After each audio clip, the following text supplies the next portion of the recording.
Good morning. Good morning, Senator. I know that we wanted to give an update on what's going on in Syria, particularly what's going on in northern Syria with the Kurdish Syrian Democratic Forces and what's going on with the de facto Syrian government right now. There's a lot that's been happening, prison breaks through some of the chaos that's happening that are holding Daesh or ISIS or ISIL, however you would like to refer to them as. So I want to pass it to you, Senator, so you can give us an update on that.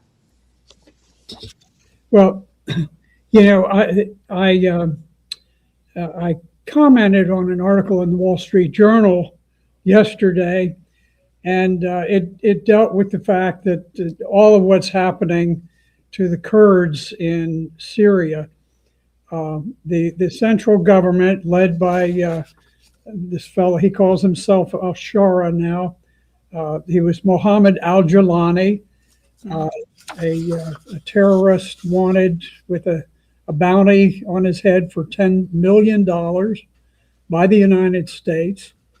He's now the president of Syria. So Al-Qaeda, the group that attacked the Twin Towers and the Pentagon on 9/11, is in control of Syria. And they have used their power. They're a very vicious, very bloodthirsty group. And they've used their power to attack all of the minorities in Syria. They went after the Alawites. They butchered about 1,500 of them. They kidnapped 500 women to sell them as sex slaves.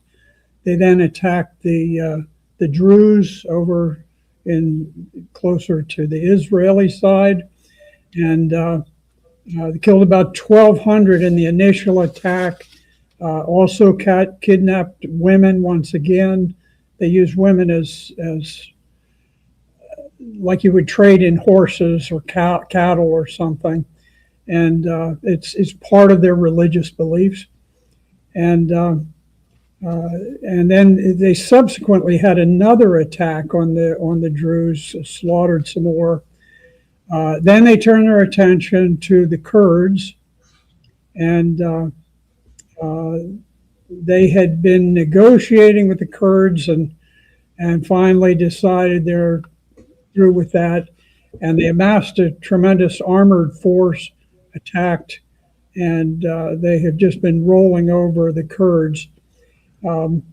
Now, the article in the Wall Street Journal spoke about what was going on, and so I responded because you know, ever since the administration, and I'm a Trump supporter, but I really, really dislike what's going on with our policy on Syria, and not too fond of our entire foreign policy. But I was quite amazed that President Trump allowed himself to be photographed in the White House shaking hands with this bearded jihadi. And anyway, my comment to the Wall Street Journal, I said, al-Shara, or Mohammed al-Julani, as he was always known, founded Al-Qaeda in Syria.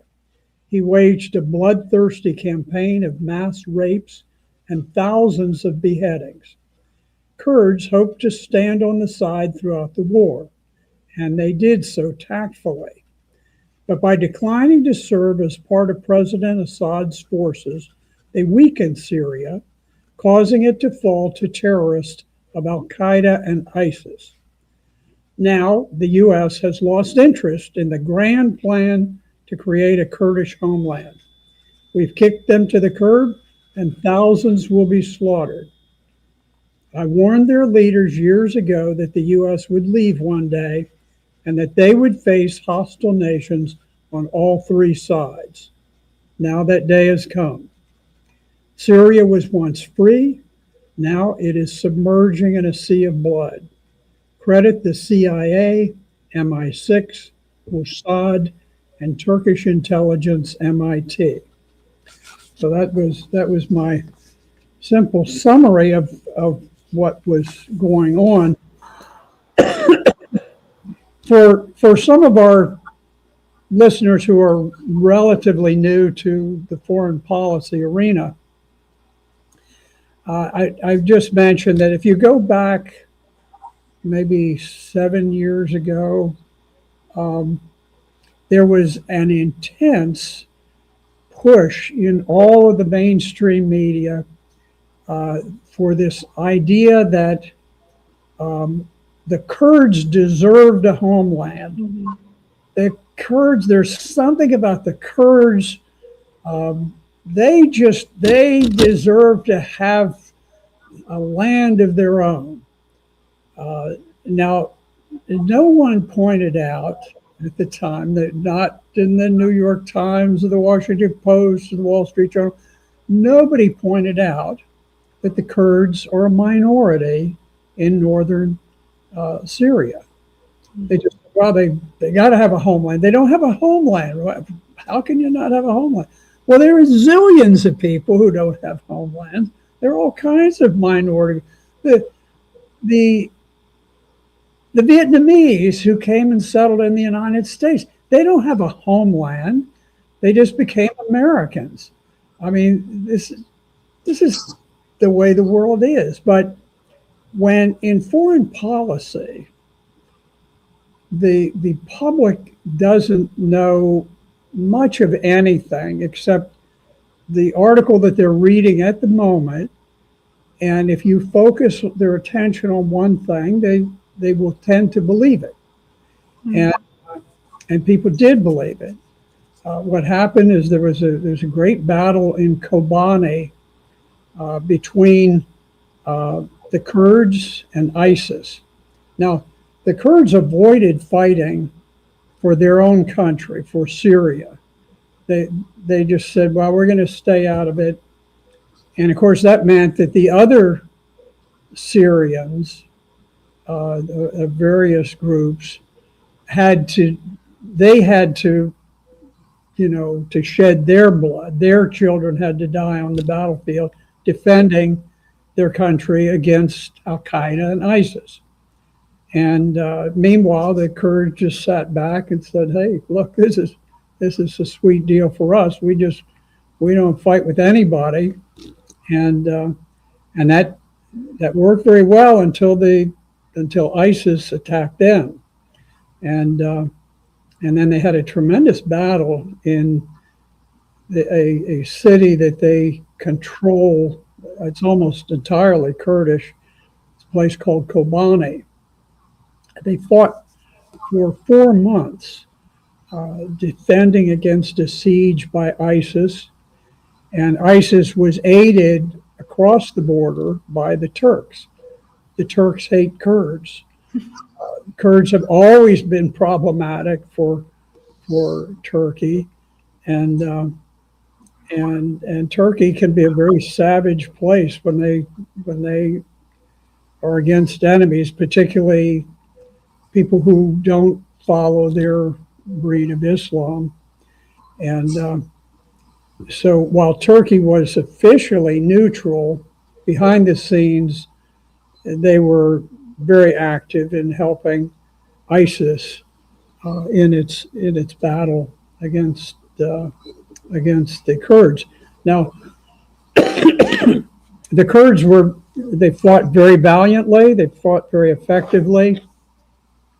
And one of the things they did that was very good from a public relations standpoint is that perhaps to a greater extent than any other group of people that I know, they have used women as frontline fighters,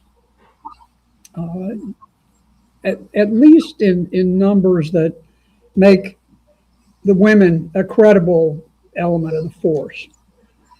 And they had certain women who fought very heroically. There was a woman, and I recall a very terrible picture of her after she was beheaded by ISIS. But she had fought with tremendous heroism, stopped ISIS attacks several times, and eventually she was captured and beheaded. But anyway, it sort of galvanized American public opinion, and it allowed the CIA to orchestrate this notion of the Kurdish homeland and how they deserve that. In any event, so the United States, what happened is around 2018, Syria, in alliance with some others, Iran had helped them a great deal. Russia had helped. Hezbollah had come across the border and they had helped. But the principal force fighting was the Syrian army itself. And they broke the back of Al-Qaeda and ISIS, and they began rolling them back faster and faster. And finally, it looked as though the Syrian army was going to recapture all of the country and eliminate the terrorist threat. But at that point, the United States intervened. We began to build up forces in northern Syria, and we started using very heavy air power to block the Syrian army from impinging on the areas held by ISIS. So we weren't exactly in an alliance with ISIS, but what we were doing was very beneficial to them, and we were trying to divert the Syrian army.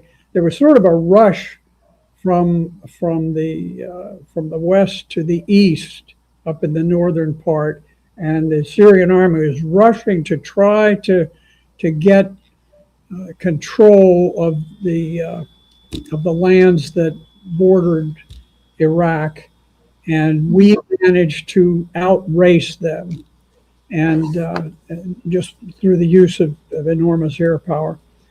And what we wanted to do is we wanted to carve out an enclave, and it's a very large segment of Syria. And we wanted it because we wanted to capture the breadbasket of Syria. They have very, very rich lands for the production of wheat, and that wheat is what feeds the entire nation. We wanted to capture that wheat and impose starvation on the rest of the country. And we did that very successfully. In the north, we were able to capture all of the wheat, the entire breadbasket, and also the great majority of the oil that Syria used to. They're not a big oil producer, but they produced enough to where they got foreign exchange and they could get medications and things like that they needed. We had also blocked Syria's access to cancer medications and just sort of ordinary things that you would need to treat any kind of disease. So we imposed this enormously cruel blockade on Syria, and so in any event, we used the Kurds. We call it the SDF, the Syrian Defense Forces, and we organized the Kurds, where the Kurds were in charge of this SDF defense force, and we brought in some of the Arabs so that the Arabs would be the troops, but the Kurds would be in charge. And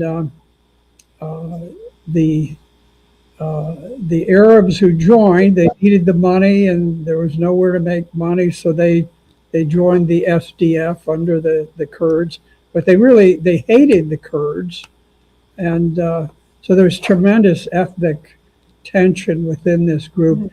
But as long as the U.S. was there, then the Kurds could rule through the SDF. Yeah. I want to go ahead and just place a map up so people can kind of see. In the yellow, I guess, is most important information, is just that is the Kurdish SDF control. the U.S. with the U.S. and alliance of the SDF. And then you have the red. This is actually in 2024. So this is, al-Jawani's army. And it just shows you the control. And I also think it's very interesting. You see the different factions of how many states are invested in kind of keeping Syria torn apart. You have the Golan Heights at the southern tip, the blue part. You have the Kurdish, where the U.S. was. Now we've switched and we're on Jawani's side, which is really putting the SDF people in a sticky spot. But I think another important thing to note is the amount of prisons that are in the north that are housing Daesh, ISIS, the radical extremists, that through this conflict, it serves to be problematic, and there might be another resurgence of terrorist activities from these extremists, not only in Syria, but in Iraq. The article that kind of goes into this event at the very end talks about how the Iraqi government is now going to house the ISIS members from this one particular prison. What are your thoughts on that? I find it very problematic in the sense that it's just going to cause this never-ending conflict, especially with these radical extremists. Through in the detentions, I think there's over 40,000 all over the north, and I think 18,000 of them are foreign nationals from over 60 countries that the countries do not want them back because of their ideology is very extreme. And it said that these prisons were not meant to house people for years. These people have been in there for years. And that there is essentially ISIS is thriving in these prisons through this hierarchical system.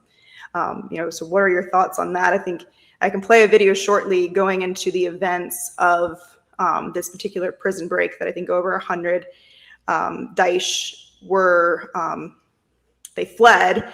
Ultimately, I think the American government was able to capture them, and they are now being transferred to a top security prison in Iraq. But I just want to get some of your thoughts on.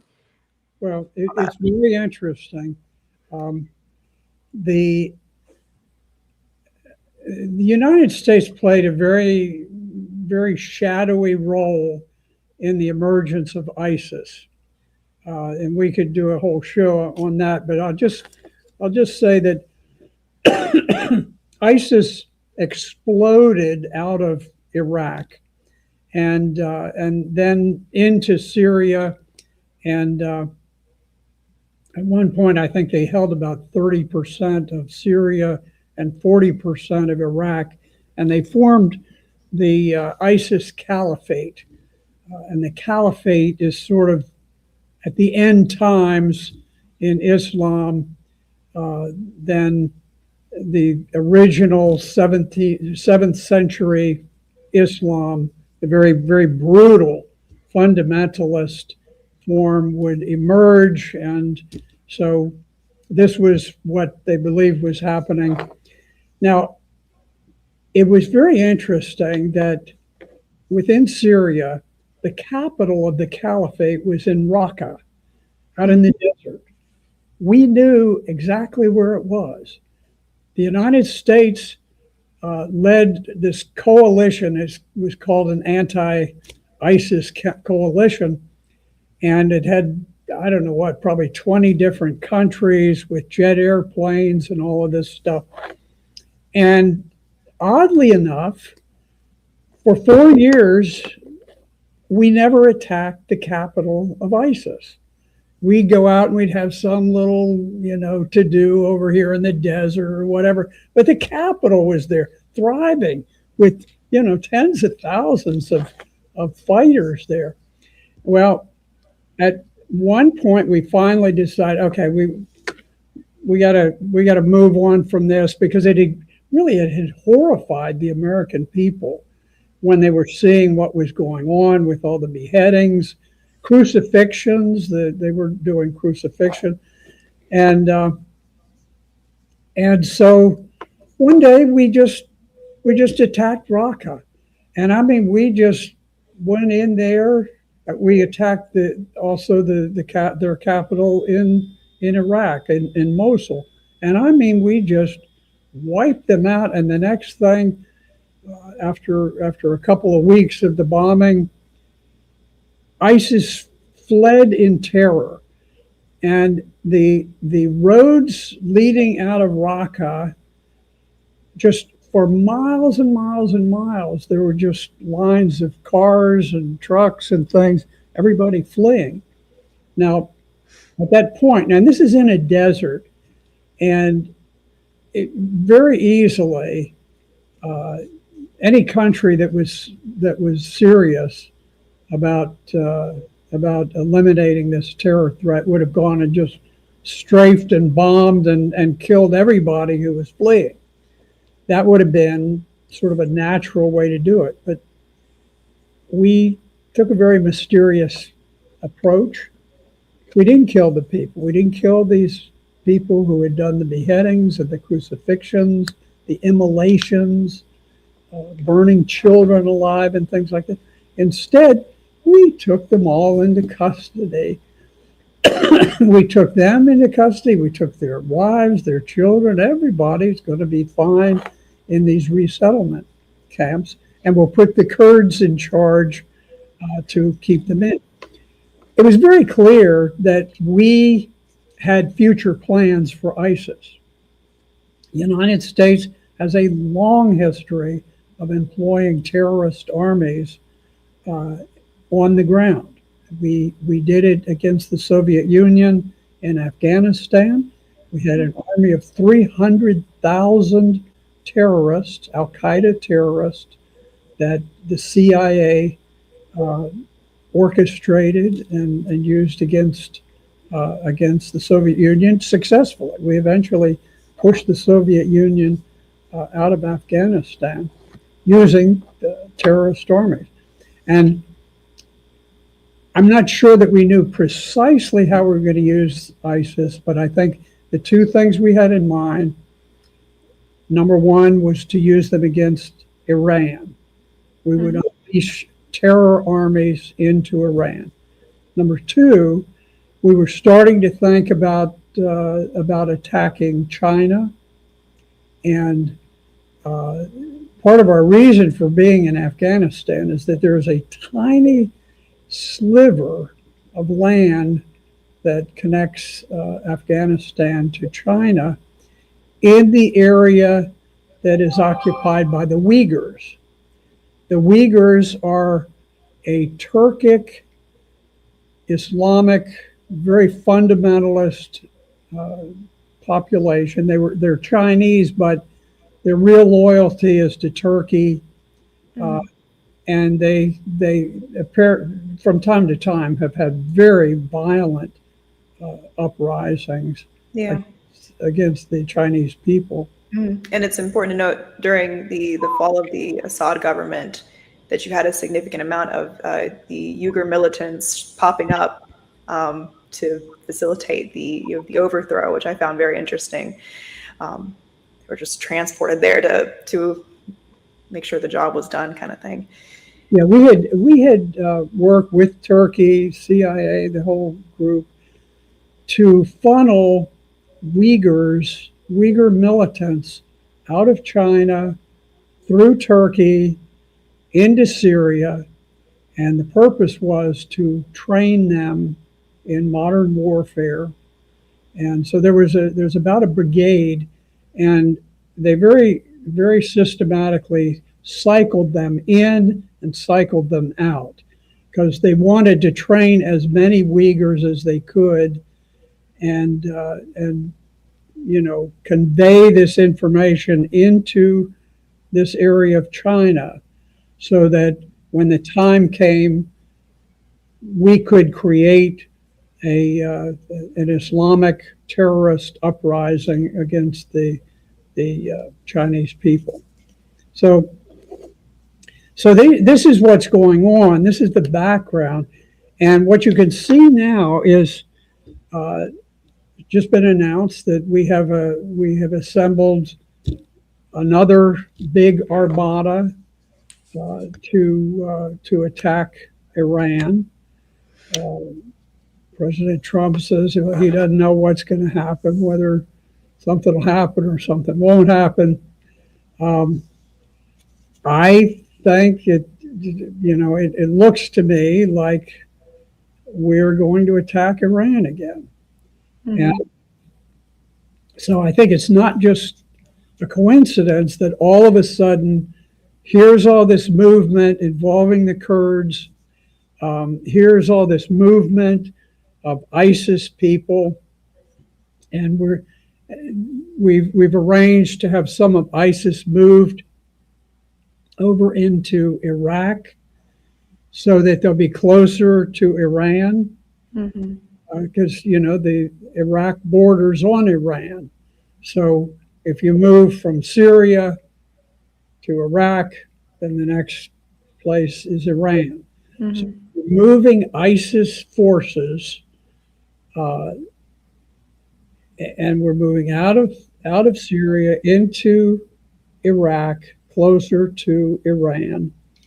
And I think it is highly likely that, now this is my intelligence assessment, I've been pretty good. I mean, I probably have as good a grasp on Syria as anybody who has commented on it throughout the many years of war there. And so I sense that what's going on is, the fact that we're cozying up to Al Qaeda and that kind of thing, trying to lend some credibility to them. And here's a statement from U.S. envoy Tom Barrack. He's our envoy in Syria, and he says SDF's role as Syria's primary anti-ISIS force has largely expired. Says the new government is both willing and positioned to take over security responsibilities. He says the U.S. isn't interested in prolonging a separate SDF role. SDF is the Kurdish military force. And so after piping up to the American people, we gotta have a Kurdish homeland. Mm-hmm. Now it's just evolved. We've used them. We've gotten what we wanted from them. Now, if they all get slaughtered by this al-Jilani fellow and Al-Qaeda, who cares? Right? Foreign policy is a dirty, dirty business. If most of us come from a moral foundation. People on the left, even, people on the right. Typically, ordinary people believe things are right and things are wrong. But in foreign policy, there is very little of right and wrong. And it is mostly, how do you manipulate the people to achieve your goal? Mm-hmm. And the Kurds were very useful for a while. They created this sense of inspiration, their courage fighting against ISIS. And yeah, I would add that it also kind of exploits the, which I don't think it's a bad thing, the kind of like the American idea of like self-determination. There deserves, someone who wants this, a country, like they should have that. I feel like that's very easily exploited, given, the Kurdish minority. And oftentimes they're used frequently. And now that they've kind of gotten really put in a sticky situation, I do fear for them, and in the sense that, you do have al-Jawani's government that is now in conflict with them. And I know that kind of stems from an agreement that came from March of 2025, when initially the al-Jawani's government said that they would integrate SDF. And then there was just, I guess, a breakdown in talks recently. I guess they didn't really want to follow through with integrating them into their military. And that's kind of where you see this conflict arising from. Very, very interesting. I know that there's a statement that Jawani put out, and he reminds me so much of Zelensky, where he's like just this, I don't know, Hollywood casted character that's put into this role, and now he's like this, reputable statesman. It's ridiculous. But I want to play this statement because it's meant for Western ears. So I just want to centralize power. He's also seeking to reassure the Kurds that their culture will be respected. I'm honored to issue a special decree for our Kurdish people that guarantees their rights and certain aspects of their distinctiveness within the text of the law.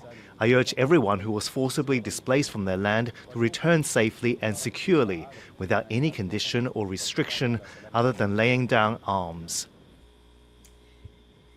So this is the same regime that has been slaughtering the Alawite community. So you said something about the Druze as well. So I would take it with a grain of salt if, they're really going to kind of respect the minority of the Kurdish people. And I also kind of want to show this. Let me see if I can just skip to, there was protest in Raqqa.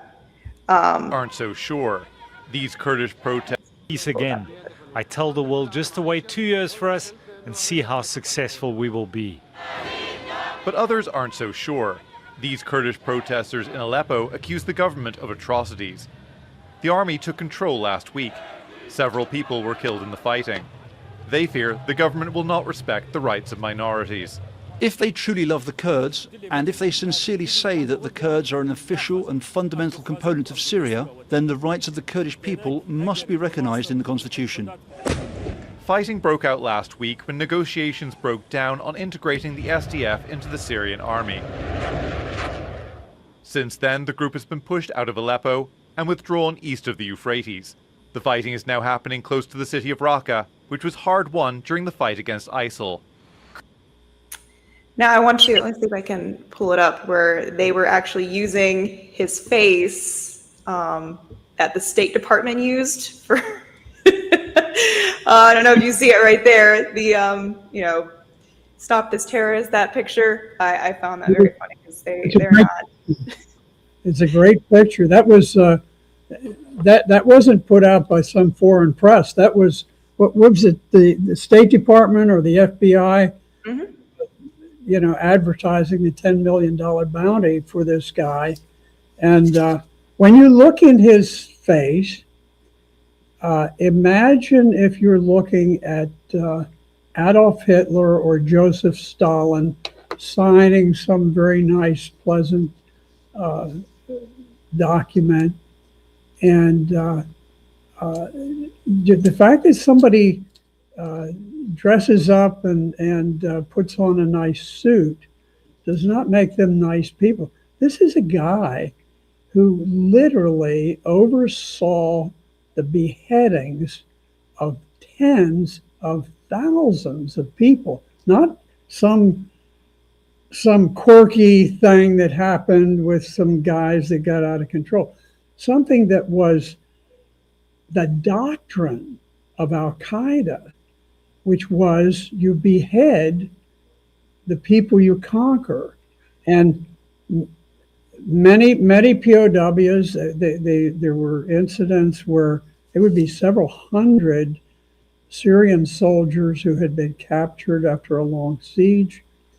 And then they would strip them to their underpants and they would run them madly through the desert until they just were falling from exhaustion.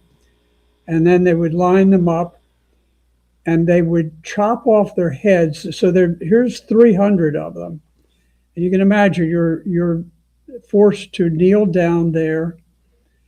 And people are being beheaded on one side of the line, and you could hear their heads dropping off, and they get closer and they get closer and they get closer, and you know that you're coming up next. And I watched this being done. It used to be on videos, and then finally, I think the CIA said, "Wow, we got to get this under control. People need to be told what to think. We can't have all of this information out there that's actually showing what these people are doing." And then it all stopped, and it became forbidden. Oh, you can't show terrible things. But as long as it was used as a terror weapon, and the CIA wanted it, you could see anything. So, this fellow who is supposed to be such a dandy individual, signing proclamations about how he's going to do all these things for the Kurds, is a guy who has ordered people beheaded hundreds and hundreds of times. He has set in place an environment where literally hundreds of thousands of Syrian women were raped by his troops. And not as quirks of war where you have some sloppy guys who are out there who do something they shouldn't do, but something that was authorized. It was religious doctrine. You could rape little children, little girls, and they drew people from all over the world. You were mentioning people coming from 100 different countries. Yeah, 60 to be exact, which was absurd to me. But I think the most crazier tidbit in that is that, like, a lot of them don't want to be repatriated, or in their countries will not allow them back in. So where do they go? Yeah, well, they go to Iran. I think that's the immediate plan. Mm-hmm. And those people, the recruiting for ISIS and for Al Qaeda, it was very similar the way they recruited. It was understood by all of these people. You go and you fight with ISIS or with Al Qaeda under al-Jilani, and you will own any women that you capture. And I'm not talking about soldiers. I'm talking about just some women who are living in a house raising their children. If you capture them, you own them. If you capture their little girls, you own them. You can sell them. You can buy and sell. You can buy these women and these little girls from other jihadists.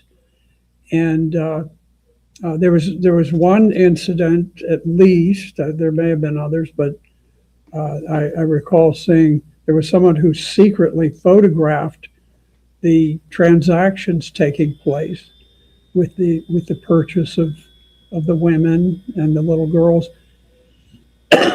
And there was a price list, and what was kind of sickening about the price list is that the younger the woman was, the higher the price, and the younger the little girls were, the higher the price. The most expensive of all of the females who were bought and sold were little girls who were less than 10 years old. Those were the most expensive to purchase. And if you purchased them, you owned them. And I recall one, I think he was probably with Al Qaeda, so it's sort of the forces of al-Jilani. But there was a commander who drove an American Humvee into battle. And what he would do when he would go into battle, he owned a girl who was a 12 or 13-year-old girl. He would strip her naked, and he would tie her across his windshield so that as he roared into battle, he knew the Syrian army they were very decent people. They were very moral. And they just wouldn't shoot and kill a child. And so this guy he figured it out. Yeah, these guys are suckers. They'll hold off on firing because they don't want to kill this little girl. And I'll go roaring through, and I can, come in with my guns blazing. Yeah, it's the kind of people that are represented by al-Jilani.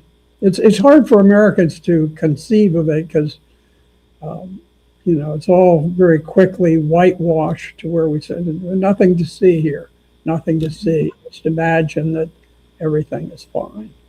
Yeah.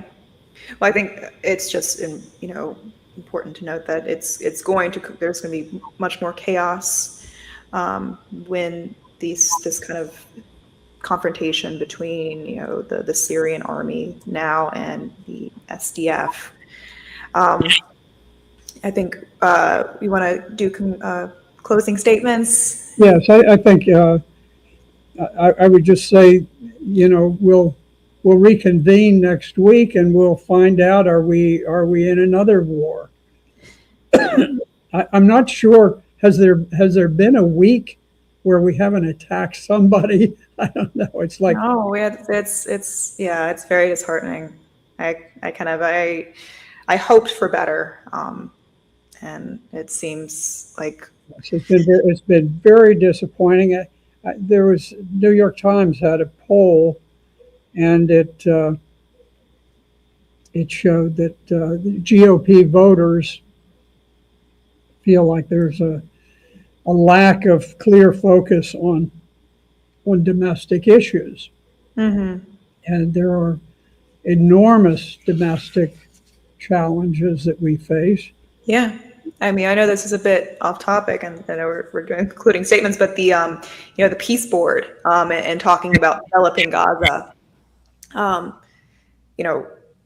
I just find that it's insulting because none of the Palestinians are being considered, but it's also insulting in the sense that where's the drive to have infrastructure projects in America? There's not, Mm-hmm.